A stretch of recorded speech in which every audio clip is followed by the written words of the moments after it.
kebiasaan di sana itu membawa preman. Berarti kan dia ngajak perang kepada penggugat. Aguan Antoni Jokowi Sri Mulyani itu tidak punya itikat baik untuk menyelesaikan secara hukum.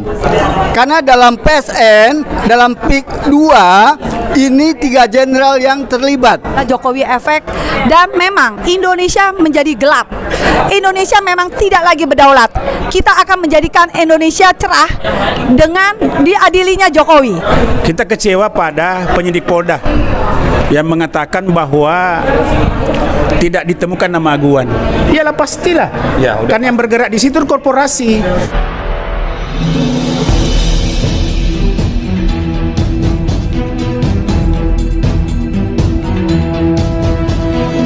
Saya Yani Muhammad, driver online Depok.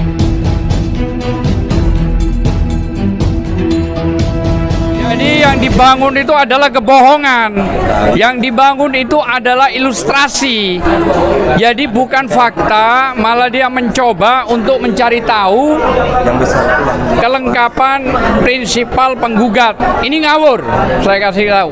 Jadi dia nggak bisa beracara atau memang dia mencoba untuk mengulur-ngulur waktu. Makanya dengan tegas tadi bahwa tim lawyer kita menolak dengan cara begitu karena sudah tidak ada lagi yang perlu dimediasi. Jadi kita lanjut perkara ini supaya berjalan, nanti kan kelihatan gitu loh ya, ketahuan gitu loh ya.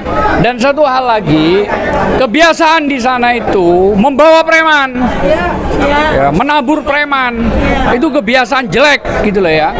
Nah kalau negara, kalau polisi, kalau keamanan setempat tidak melakukan ya, pembersihan dalam hal ini, berarti kan dia ngajak perang kepada penggugat gitu loh ya.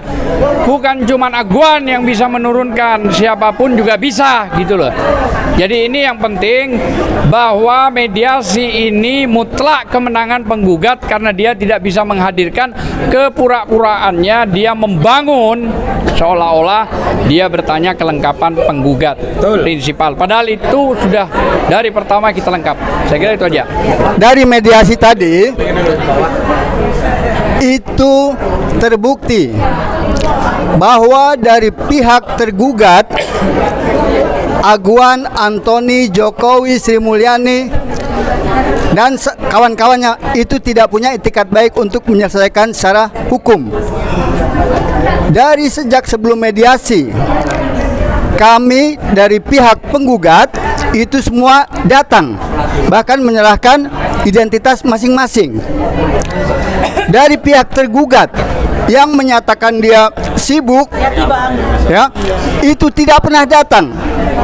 Padahal kami ada yang dari Surabaya, ada yang dari Morowali, ada yang dari Bandung, itu datang.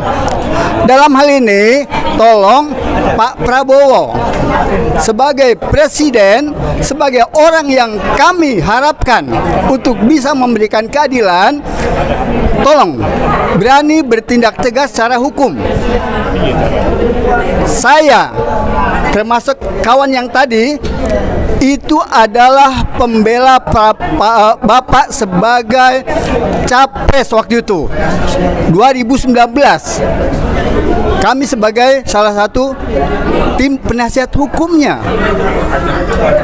Tolong Bapak Prabowo, bahwa harus diketahui bahwa PSN ini itu proyek strategi nasional, itu mestinya diperuntukkan untuk kepentingan rakyat, seperti rumah sakit, jalan, pelabuhan, bukan untuk kepentingan yang sekarang PIK ini. PIK 1 sudah berjalan, PIK 2 juga. Rencana kalau ini tidak dibatasi dan tidak bisa diselesaikan oleh Bapak sebagai presiden, maka itu akan terus terjadi PIK 1 sampai PIK 11. Bahkan pantai Pulau Jawa itu akan terkuasai sampai PIK 11.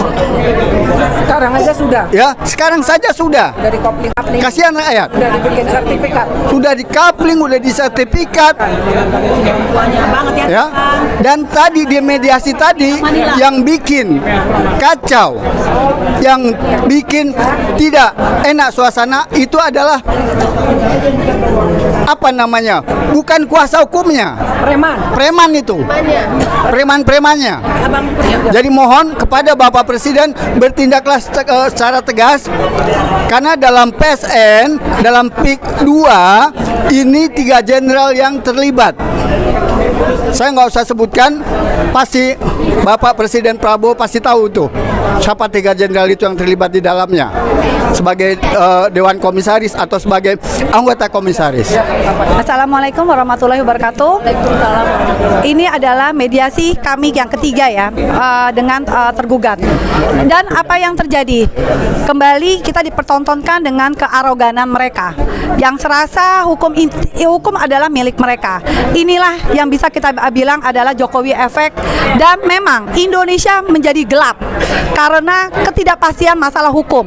Seperti yang kita ketahui, beberapa institusi besar seperti Jaksa Agung, Bareskrim, dan kemudian kepolisian, Polda itu mereka semua sudah dan Yusron juga ya, mereka semuanya sudah membatalkan angkat tangan mengenai masalah PIK 2. Jadi di sini memang rakyat harus berjuang sendiri. Kami sekalian di sini mengundang kepada semua rakyat Indonesia yang merasakan Indonesia memang tidak lagi berdaulat. Kita akan menjadikan Indonesia cerah dengan diadilinya Jokowi. Yakin Indonesia akan menjadi cerah dengan diadilinya Jokowi, ditangkapnya aguan dan dibatalkannya PSN PIK 2. Itu aja, terima kasih. Saya kuasa hukum dari Morowali, tepatnya Dusun 1 Desa Labota, Kecamatan Bahodobe, Kabupaten Morowali. Sebenarnya pembentuk undang-undang anti korupsi itu sudah mengantisipasi loh. Inilah yang namanya kejahatan korporasi. Kita kecewa pada penyidik Polda yang mengatakan bahwa tidak ditemukan nama aguan. Iyalah pastilah. Kan yang bergerak di situ korporasi. Kenapa pembentuk undang-undang anti korupsi itu menyinggung tentang korporasi, mau berbadan hukum mau tidak? Karena itu antisipasinya. Sekarang tidak ada yang ingin bertanggung jawab secara pribadi, makanya memakai korporasi. Sama yang terjadi di Dusun 1 Desa Labota, Kecamatan Bahodobe, Kabupaten Morowali. Korporasi lah yang melakukan. Tapi istilah sekarang orkestra gitu loh. Mulai kepala desanya, camatnya, bupatinya, semua ikut terlibat. Sehingga apa itu harus menurut saya itu harus dituntut semua bertanggung jawab secara hukum. Sama PIK 2 dengan Morowali. Malah kami lebih parah, Pak. PIK 2 itu masih pagar bambu ya? Pagar bambu. Kami sudah jadi tanah, Pak. Tidak bisa lah bambu. Iya. Itu kami itu, Pak, di sana masyarakatnya kalau hujan banjir dan lumpur. Kalau kemarau debunya dari debu timbunan dan debunya dari batu bara, itu loh. Tiap hari dikerokin tuh batu karangnya. Dibawa kemana itu? Dikerokin, dibawa. Di sana gimana pemerintah di sana? Pemerintah di sana ya mati semua, Pak. Ya itulah. Diam ya. Jadi saya tidak perlu panjang-panjang. Enggak ada, Pak, enggak ada. Saya udah 4 kali menyurat ke Kapolri, Presiden, enggak ada tanggapan, Pak. Jadi benar yang dibilang Said Didu bahwa di Morowali itu terjadi perampokan. Itu yang benar tuh. Seandainya tambang Morowali diselamatkan, mungkin efisiensi anggaran tidak perlu dibawakan oleh Prabowo. Tapi pertanyaannya, berani tidak Prabowo menghentikan langkah seperti itu? Harus berani. Iya. Saya pikir beliau seorang prajurit yang biasa di medan perang, tutup matanya biasa dilakukan untuk berhadapan dengan musuh. Sekarang tutup mata juga, Pak. Lawannya udah jelas siapa itu korporasinya. Lawannya udah jelas kok. Cuma tinggal niatnya mau atau tidak. Iya. Saya pikir begitu. Jadi terima kasih banyak atas kesempatan diberikan kepada saya. Saya berharap bahwa apa yang kita perjuangkan baik di PIK 2 ini maupun yang kami perjuangkan di Morowali dan seluruh Indonesia itu bisa diselesaikan. Harus diselesaikan dengan cara apapun demi kedaulatan bangsa dan negara dan demi masa depan anak cucu kita semua. Sekian. Assalamualaikum warahmatullahi wabarakatuh.